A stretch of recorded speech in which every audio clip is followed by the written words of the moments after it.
So when you start out with a child who's wearing hearing technology, whether it's hearing aids, a Baha, cochlear implants, you want to set reasonable expectations.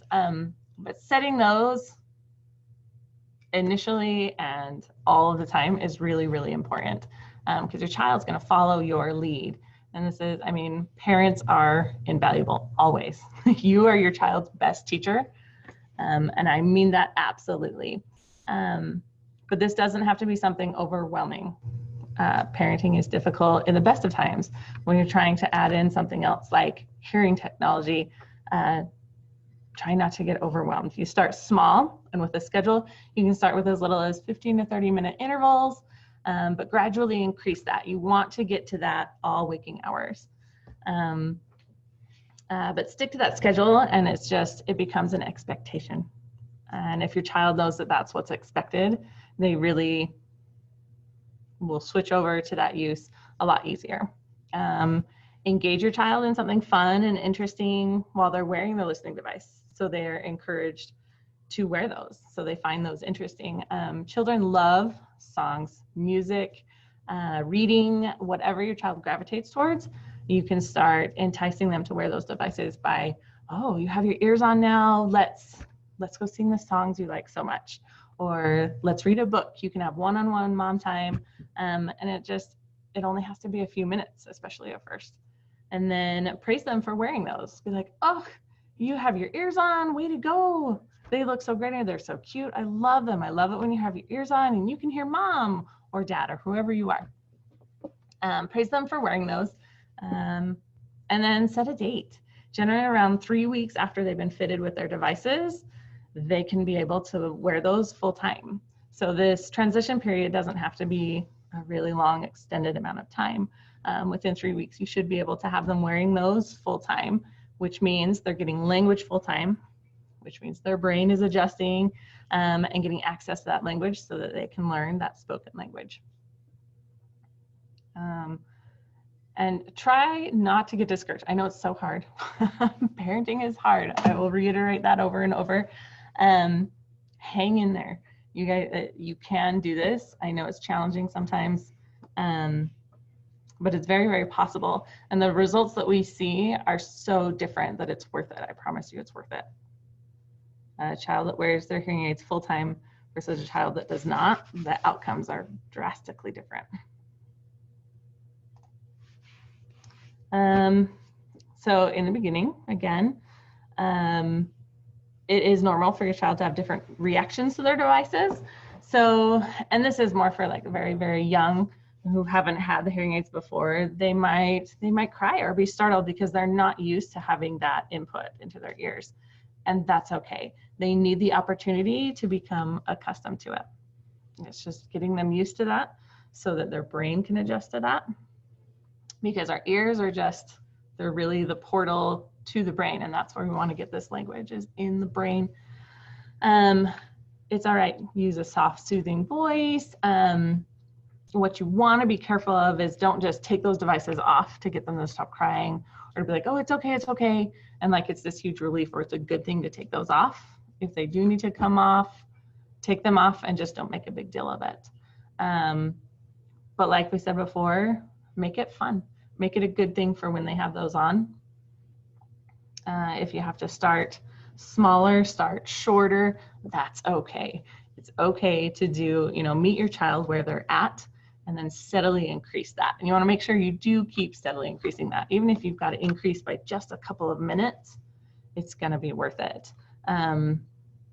If they do hear something or they turn to look because they've heard something, recognize that and praise it. Make it a big deal to be like, oh, you turned. We're right behind the Air Force Base here. So we have students all the time who look up at the sky and are looking for those airplanes because they hear them. Of course they do. They're super loud.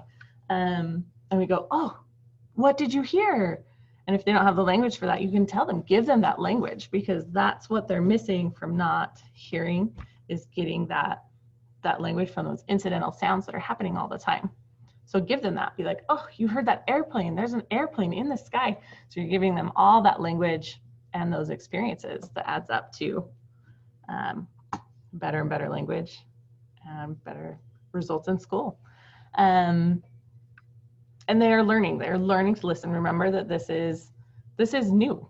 If they've just gotten devices, they do not have the hearing experience of, I mean, an infant starts to be able to hear, I think it's at 5 months gestation. So it's before they're even born that a fetus will start to hear sounds and start to recognize those. And the brain gets that access, which means the brain starts to process those sounds. So a child who is born without any ability to hear is already a little bit behind the curve. So we're making up for lost time. So we want to give them as much time as possible, for sure. All right, so what do we do? What do we do if they cry or they pull the device out, or, excuse me, or if they throw them? You're worried they're gonna break them, they're gonna chew up those ear molds. I mean, I know it all comes down to cost, right? Which unfortunately it is, it absolutely is. And I understand that can be difficult, for sure. There's some tips on here, encourage them, start small, but try to be pleasant, happy, smiling while they're using those hearing aids, to show them that, no, this really is a good thing. I like to compare it honestly to teaching a toddler to wear their clothes. I don't know if any of you have had a toddler who around, it seems like 18 months, about 2 years, they decide, I don't want to wear my clothes anymore. But it's not an option. It's not an option. So every time they take their clothes off, you put those right back on. It's the same with the hearing aids. If they're pulling those out, pulling them out, you put them back on. You put them back on and you hang in there, and pretty soon they realize, hey, this is good. This is good, and I can hear, and I have more access to my environment where I can hear what's going on. And if parent or caregiver is really happy and excited that I have them on, that's going to help encourage that as well. But it's, if you're too worried about the costs, then really what is the point?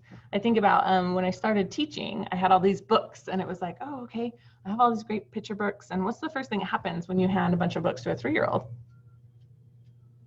They're gonna get destroyed. Like somebody's gonna rip pages and they're gonna get wrinkled. And it was like, oh, my books, which is not nearly as expensive as hearing aids. I get it. It's not the same at all. And I really was kind of worried, and I was like, why? I want them to have access to these books. I want them to love reading, and I want the access to the vocabulary. It's the same with the hearing aids.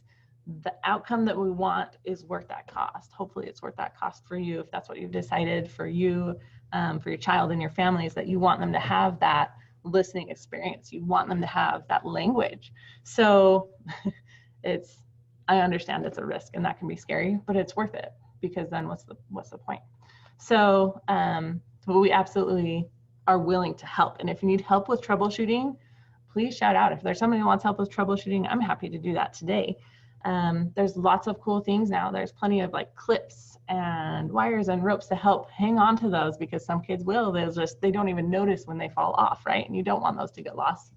I've had success with, some people are like, oh, they're too heavy, and or they don't stay next against their head. I've had people use wig tape. I actually just found out about extension tape, which works even better than the wig tape, to keep the processor tucked behind their ear really close, or so they don't fall off quite as easily, because that can be a challenge when your child's still very small.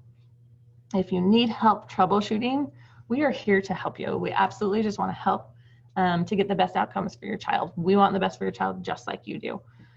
So please, if anybody needs help with that, don't be shy. Don't be shy. We're happy to help you troubleshoot ideas to help keep that technology safe, so they can keep wearing it, so that their brain can get that access to sound.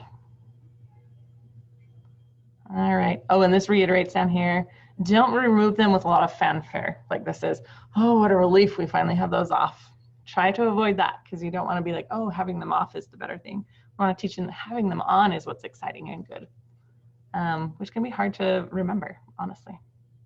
Takes practice.